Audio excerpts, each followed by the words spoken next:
Olá, o programa Destaque Portuário está no ar e no programa de hoje nós damos continuidade à entrevista com o Dr. Paulo Henrique Cremonesi, ele que é especialista em direito do seguro e pôde passar para a gente já desde o programa passado a sua experiência de vida como homem, a sua fé, e no programa de hoje você conhece um pouco mais a área técnica, todo o trabalho que ele vem desenvolvendo desde 1990 e desbravando aí com livros escritos, com realmente grandes experiências que eu tenho certeza que vai enriquecer a sua vida. Então você é convidado a embarcar com a gente nessa entrevista. Paulo Henrique Cremonesi é o destaque portuário deste programa. Vamos falar um pouco sobre procedimentos de faltas e avarias. Acho que esse é um dos maiores problemas que se encontra no momento da regulação de um sinistro. A forma como se conduz um processo que ocorre um sinistro num transporte marítimo, num transporte aéreo. Hoje eu estou com um advogado aqui, Cremonesi. Qual a dica hoje que você passa para a gente nessa dificuldade desse procedimento? Existe, todo momento, desde a identificação do dano, por parte do importador ou por parte do recebedor daquela carga, até o momento realmente de se obter o ressarcimento daquele valor. Quais são as principais preocupações? Como é que funciona hoje esse processo de faltas e avarias que tem que se tomar muito cuidado? São duas coisas que se complementam, duas coisas distintas, mas que estão intimamente interligadas. Quando ocorre um sinistro, uma falta, uma avaria, vamos chamar de dano em sentido amplo. A seguradora, e eu falo seguradora porque normalmente a carga é amparada por uma apólice de seguro, ela tem todo um trabalho para regular esse sinistro. Por que isso é necessário? Porque o mercado de seguro ele é extremamente regulado.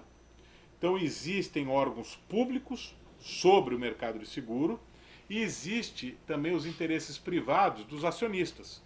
Uma seguradora não pode pagar uma indenização porque ela gosta do seu segurado ou porque é um segurado importante que gera milhões de reais de prêmio por ano. Não, ela tem que pagar se realmente aquele sinistro se ajustar ao clausulado de uma apólice de seguro.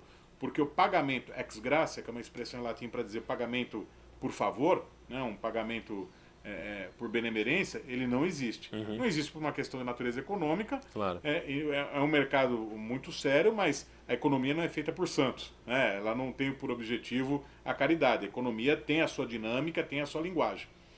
E também porque existe toda essa pressão. Uma seguradora que paga uma indenização sem que haja causa para isso, ela incide numa falta grave. Então a regulação tem que ser um trabalho bem feito, um trabalho por técnicos. Passado por essa fase, depois o objetivo é buscar o ressarcimento quando for causa de ressarcimento.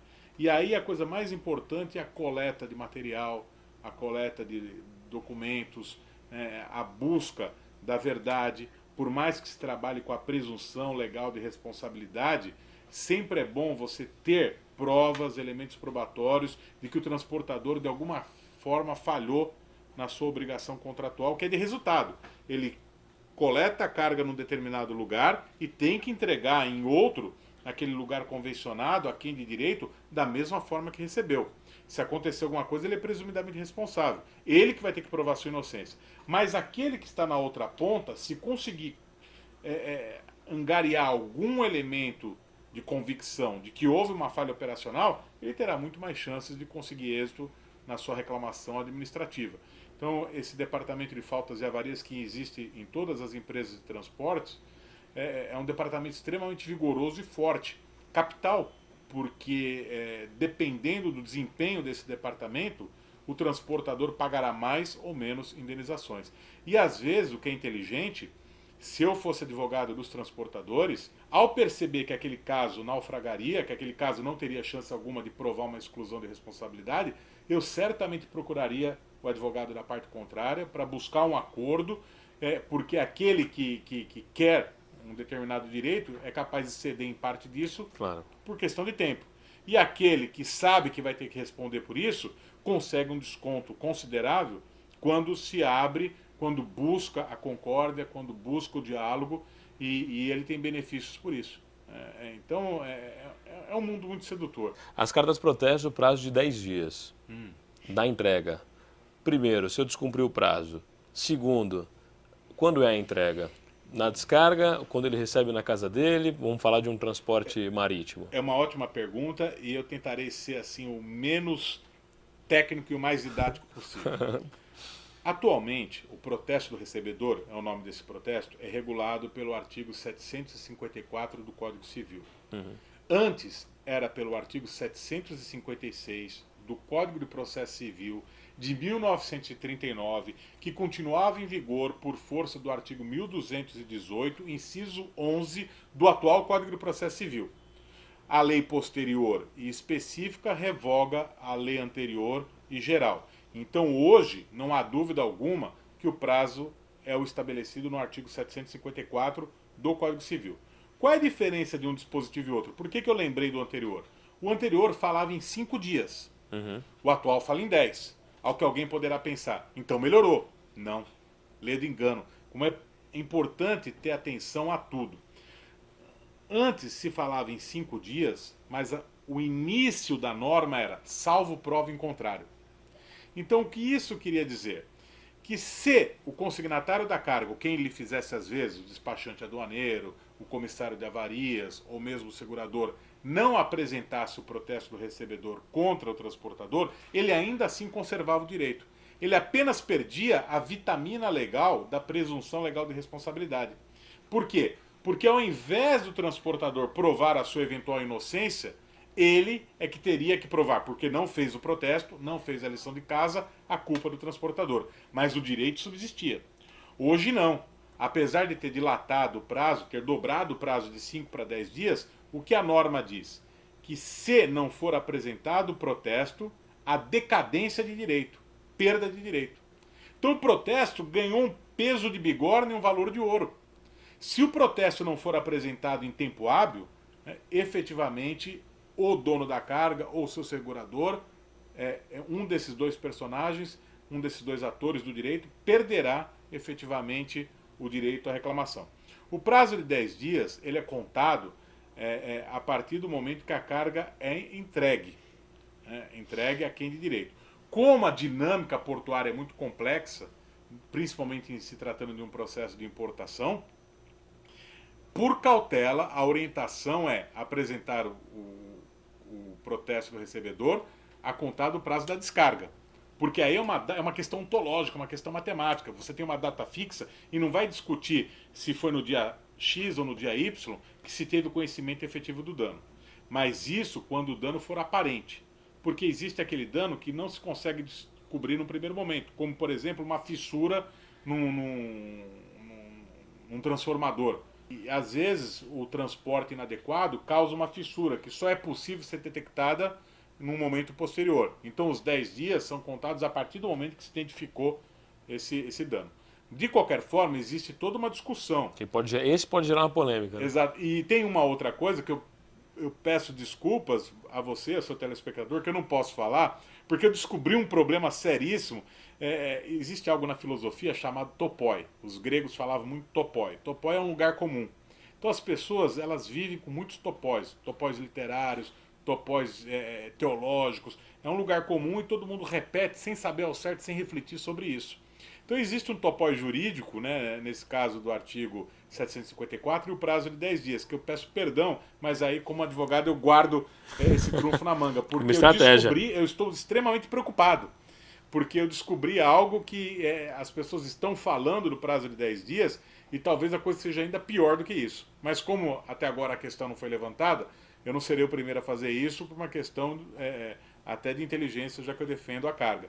Mas eu, particularmente, considerei pior a regra atual, e não foi de propósito. O legislador, quando a fez, com certeza, pensou no melhor. Mas a redação, ela foi muito mais rigorosa do que a anterior. Sim, se dormir no ponto, realmente então, por favor, perde o direito. Se você que está me ouvindo, me vendo, ao lado do Daniel, trabalhar numa importadora, tiver alguma coisa nesse sentido, proteste o mais rápido possível.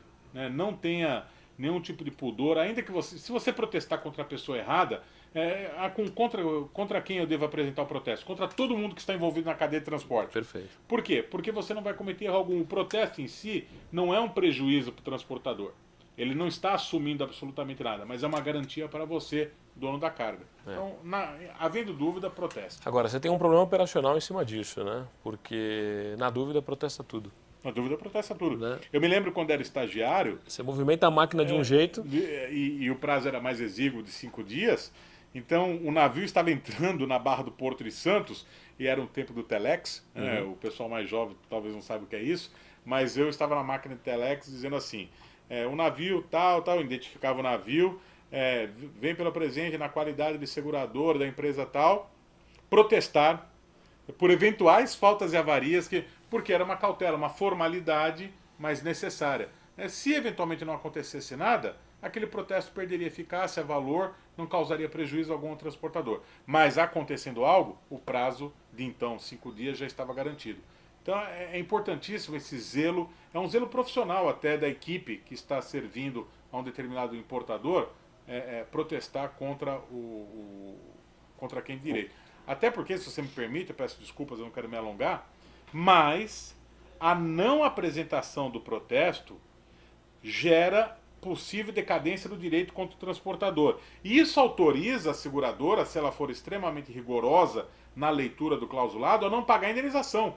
Por quê? Porque existe uma disposição geral que o segurado não pode prejudicar o direito de regresso ao segurador em qualquer apólice de seguro de qualquer país do mundo.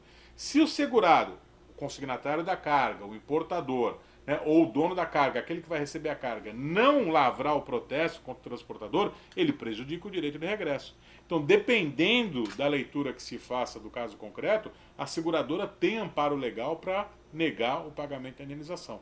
Como ninguém quer ficar sem o pagamento da indenização do seguro, Claro. né, efetivamente compete ao dono da carga protestar. Claro. Esse do cara da protesto, a gente ainda vai fazer um programa específico sobre isso. Por favor, por algumas polêmicas, avançando até na visão do próprio transportador. E eu trago até material didático para poder Bacana. ajudar, mostra como que é uma carta protesto. Bacana. É um tema que eu gosto muito. Tem um capítulo inteiro dedicado no livro, Bacana. a carta protesto. Bacana. Vamos falar um pouquinho sobre a agente de carga hoje, que é uma das atividades que mais atingiram uma dimensão aí no comércio exterior, responsáveis hoje pelo fluxo de importação e exportação bem expressivo, né? Como é que é a responsabilidade do agente de carga em cima de uma falta de avarias? Falando de NVOCC, realmente aquele transportador, de fato, aquele transportador sem navio, né? A própria sigla em inglês, né, significa NVOCC, em inglês, traduzindo português, literalmente, transportador, operador transportador sem navio. Então esse transportador, ele assume uma obrigação de transporte, ele coleta as cargas de vários clientes e ele efetua esse transporte utilizando um modal, seja o aéreo, seja o marítimo, ele é mais comum no marítimo, ele utiliza uma embarcação de outrem. Então há uma parceria operacional entre um e outro. Muitas vezes, quando ocorre um problema, o transportador nos moldes NVOCC, ele alega que ele não é transportador, mas angariador de carga. E, em verdade, ele é um angariador de carga, mas ele assume a obrigação de transporte. Por quê? Porque é ele que efetivamente se obrigou a transportar perante o dono da carga. O dono da carga não quer saber se o navio é da Hamburgo Sud ou do MSC. Eu posso falar? Pode, à ou vontade. da MSC, ou da Hapag-Lloyd. Para ele não importa. Da Maersk Lines, não importa. Ele quer saber com quem ele efetuou o contrato. E é o NVOCC. É um tema polêmico, é um tema arenoso, não existe uma legislação específica, então tudo se faz por equiparação, por comparação, analogia, mas, felizmente, embora não seja algo 100% pacífico, se eu falasse o contrário eu estaria mentindo, mas pelo menos nós aqui no escritório temos conseguido, sempre que litigamos contra o NVOCC, caracterizar a responsabilidade dele e muitas vezes de forma solidária com o transportador de fato. Por quê? O NVOCC é extremamente importante e eu sou alguém que entusiasta dessa modalidade de transporte. Eu aplaudo o NVOCC e eu acho que ele é válido, por exemplo, para pessoas como nós. Eu, você, a turma que está aí por detrás da câmera. Às vezes nós queremos importar uma coleção de livros, ou eu gosto muito de soldadinho de chumbo, então de repente eu vi que na Alemanha tem um exército inteiro de soldadinhos de chumbo. Eu contrato um NVOCC, é uma pequena carga, ele juntará com outras cargas e efetuará o transporte a um preço razoável e com certa segurança para mim. Então eu fico muito feliz com isso, é um serviço necessário e ele conseguiu efetuar o transporte. Um outro cenário, ele não conseguiu efetuar esse transporte, perdeu a minha coleção de soldadinhos de chumbo e eu quero demandá-lo. Só que ele, não no caso de um soldadinho de chumbo, ele terá condições de responder, mas muitas vezes ele assume riscos maiores do que a capacidade de pagamento, de ressarcimento. Ele não tem liquidez nem solvabilidade. Por isso que é importante essa junção com o transportador marítimo de fato. Porque o armador, o transportador, ele terá condições de responder. Então, ao colocar o NVOCC ao lado de quem efetuou o transporte de forma concreta, o dono da carga tem uma garantia a mais de que ele conseguirá o ressarcimento no caso de um inadimplemento contratual. Então, eu sou muito favorável ao NVOCC, mas eu sou obrigado a dizer que muitas vezes ele não tem condições de suportar os ônus dos riscos assumidos. Por isso, a saída, e juridicamente respeitável, que foi construída, não só pelo meu escritório, mas por outros que atuam no setor, foi de imputar a responsabilidade comum entre o NVOCC e a empresa que efetuou o transporte em nome desse NVOCC. Em tese, quem tiver que litigar contra um e outro pode escolher. Se ele escolher o NVOCC, só o NVOCC, ele estará certo. Se ele colocar os dois no polo passivo de uma carta protesto ou de uma disputa judicial em sentido estrito, ele também estará certo. Se ele colocar apenas o armador ou apenas o transportador de fato, ele pode correr um risco. Dependendo da forma que o juiz vem interpretar o caso concreto, ele fala, olha, vínculo contratual direto não havia. Então, o que eu aconselho para o profissional novo que entra na área e quer se destacar é demandar contra os dois, porque com certeza ele conseguirá êxito. Porque ou o Poder Judiciário reconhecerá o casamento comercial entre os dois, ou no mínimo ele vai reconhecer que existe o direito, vai conceder o ressarcimento, mas exclui um dos responsáveis. E aí é só uma questão de pagamento de ônus da sucumbência, mas vale a pena, porque ele vai receber 100%, desconta a sucumbência da parte contrária e ainda assim ele consegue o êxito na sua disputa judicial. Bacana. E eles estão realmente em franca atuação e precisam se preparar para isso. Precisam né? se preparar, eles têm que ter departamentos jurídicos bem estruturados, ou se valer de terceiros prestadores de serviços. Tem um departamento de faltas e avarias muito expedito, muito rápido, e saber das suas responsabilidades. Claro. Né? Volto a insistir, Daniel, eu sou apaixonado por essa modalidade, sou entusiasta, defendo, sei da seriedade de muitos que operam, sei das dificuldades, mas é uma atividade de risco, esse risco tem que ser abraçado pelo NVOCC. O interessante do NVOCC é não somente a forma, como é uma oportunidade que se dá para esse tipo de transporte, para cargas menores, mas também a forma como se presta o serviço. Né, de uma forma VIP, um atendimento mais personalizado, parece que mais estreito com o dono da carga, existe esse atendimento, essa aproximação que dá um bem-estar para quem está carregando. Né? Porque o NVOCC faz parte da própria filosofia de trabalho dele.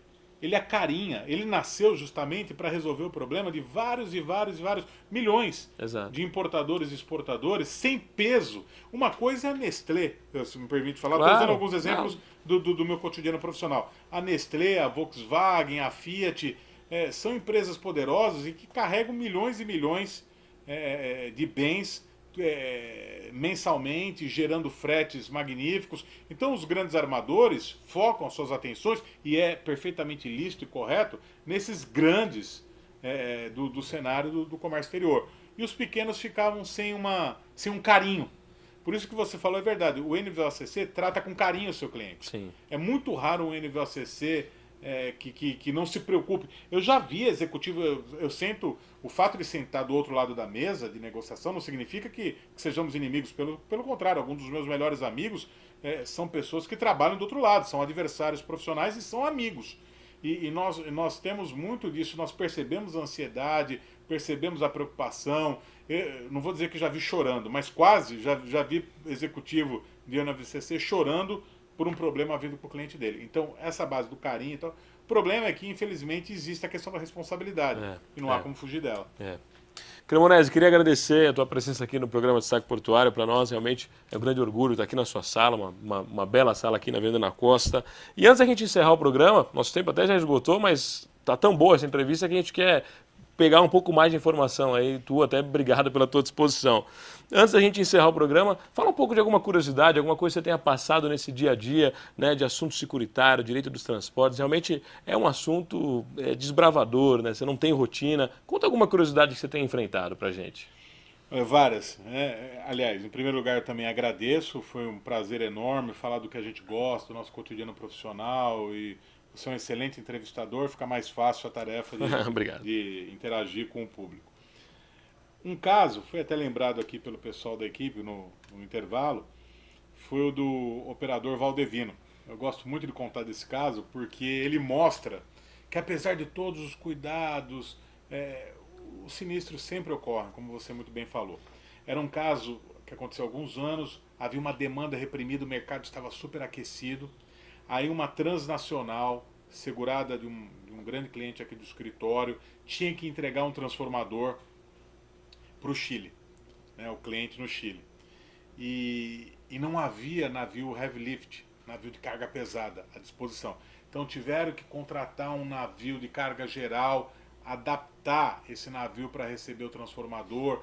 Não havia a bordo do navio guindastes suficientemente hábeis para içar aquele transformador. Então veio um trafo. O trafo é um caminhão extremamente poderoso, com patolas, que tem um guindaste próprio, extremamente hábil para fazer a atividade. Tudo estava certo. Dentro do caos logístico, as coisas até que estavam dando bem. Só que o Valdevino, e aí vem o fator humano, ele não era dos melhores operadores, e também não é culpa dele, deveria haver um engenheiro acompanhando, esse foi o grande problema do sinistro, acompanhando a operação, ele confundiu libras com quilos. Então a identificação estava em libras, mas ele calibrou o maquinário em quilos. Evidentemente, ele está acostumado a trabalhar com quilos. Quando a lança do trafo levantou o transformador, cedeu, evidentemente, e catapultou, lançou como se fosse um estilingue para bordo do navio. Caiu e só não arrebentou o casco do navio porque 2 containers serviram literalmente de almofadas. Graças a Deus ninguém se feriu, embora o Valdevino tenha ficado machucado. E o que é engraçado, se é que se pode dizer assim, e depois teve até um desdobramento mais engraçado ainda, embora o prejuízo tenha sido milionário. Talvez só os advogados que acharam engraçado no final. Né? Mas a questão foi porque o Valdevino, quando calibrou, o outro funcionário que estava atuando falou assim, tá tudo certo. Isso está no inquérito da Capitania dos Portos. Né? Aí ele gritou, vai que eu garanto, né? Vai que eu garanto, bateu no peito, né? E aconteceu esse desastre todo. E o que foi engraçado não foi nem isso, foi que depois, contando os casos concretos, eu tenho uma coleção de slides assim que eu poderia compartilhar com você quando você tiver interesse, de vários sinistros que eu tive a oportunidade de trabalhar, e eu explicando isso para um público. Aí eu quis ser engraçadinho. Todo palestrante tem alguns recursos tal para fazer a plateia rir, e eu tirei sarro do Valdevino, mas de forma respeitosa. Só que havia um sindicalista fervoroso, com bastante ideologia no coração. Ele levantou e começou a me espinafrar. Que eu estava sendo opressor, que eu estava respeitando a classe trabalhadora. Eu comecei a me sentir tão envergonhado, eu fui afundando na cadeira, né? Porque, veja, ele exagerou, mas tinha uma razão. Eu fiz uma brincadeira em cima de... Não fui muito feliz na brincadeira. Nós temos que tomar cuidado hoje em dia, até com as brincadeiras. E eu quis ser engraçado, todo mundo riu, mas ele levantou e ele não queria aparecer nem nada. Era por isso até que eu fiquei quieto e abaixei a cabeça. Eu percebi que saía do coração dele. Se ele estava certo ou errado é uma outra questão. Né? Claro. Mas ele falou, eu não sabia onde enfiar a cabeça de vergonha. Eu cortei o exemplo do Valdevino. Ele foi um dos últimos que viu. Estou falando agora que foi engraçado. O ressarcimento daquele transformador do Valdevino, indiretamente, dentro da macroeconomia, nós não sentimos isso, impacta, por exemplo, na alíquota de pagamento do seu automóvel. Se não fosse isso, o nosso telespectador pagaria um seguro maior. Já é caro, ele já sente no bolso, né? Mas pagaria um seguro maior. Então as coisas estão conectadas. É como eu falo, o Porto de Santos tem um déficit de calagem. O agricultor de Ribeirão Preto paga por conta desse problema. O Porto de Santos melhorou muito com os terminais privados, mas melhorou de forma assustadora, porém ele carece ainda do ponto de vista estrutural. E o calado, eu até aproveito a oportunidade, aqui eu estou realmente aproveitando o seu programa, à vontade. porque o telespectador tem que começar a se preocupar com isso também. O calado, ele mexe na vida de todo mundo. Por causa do calado, o navio não pode entrar ou sair abarrotado de carga. Isso gera o frete morto. Quem é que paga o frete morto? Todos os importadores ou exportadores brasileiros.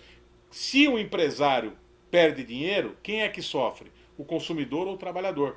Se o Porto de Santos tivesse um calado maior, automaticamente 5 mil novos empregos seriam gerados em Santos. Então, isso é um número aproximado e por baixo que eu falo. Então, nós perdemos dinheiro porque não sabemos aproveitar essa riqueza estrondosa que é o Porto. Ela gera um caminhão de dinheiro, Sim. mas poderia gerar um Boeing, né, um Airbus de dinheiro para a cidade de Santos e a região e o Brasil como um todo. Verdade. E a gente espera que essa capacidade de novos negócios, né, através de investimento em infraestrutura, possa ser uma realidade muito próxima para o nosso porto, né? Cremonese, obrigado pela tua presença aqui mais uma vez no nosso programa Destaque Portuário. Está aqui, direito do seguro, direito dos transportes, a vida profissional, né, a vida do próprio Cremonese como homem. Hoje foi o Destaque Portuário. Para nós é uma honra tê-lo presente conosco. E você confere esse programa a partir de amanhã no nosso portal destaqueportuario.com.br. Desejo para você uma semana muito especial e a gente volta a se encontrar no próximo domingo, neste mesmo horário. Obrigado, uma boa semana para você.